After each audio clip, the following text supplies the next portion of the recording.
Hormuz நீரிணை பகுதியில் தாக்குதல்களை ஈரான் தொடர்ந்ததால் அந்த நாட்டின் பாலங்கள் மற்றும் மின் நிலையங்களை அமெரிக்கா தாக்கி அழிக்கும் என்று அமெரிக்க அதிபர் ட்ரம்ப் எச்சரிக்கை விடுத்துள்ளார்.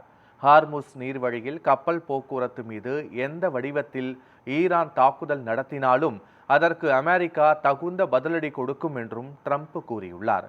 தொடர்ந்து 11வது இரவாக ஈரான் மீது அமெரிக்கா தாக்குதல்கள் நடத்தியதை தொடர்ந்து அவரது இந்த அச்சுறுத்தல் வந்துள்ளது. இதனிடையே அமெரிக்கா மற்றும் அதன் மத்திய கிழக்கு நட்பு நாடுகளுக்கு எதிராக ஈரான் ராணுவம் தொடர் தாக்குதல்களை நடத்தி வருகிறது.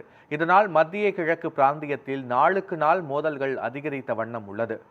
பஹ்ரைன், குவைத், ஜோர்டான் ஆகிய நாடுகள் தங்கள் மீது ஈரான் ராணுவம் வான்வழி தாக்குதல்களை நடத்தியதாக தெரிவித்துள்ளன.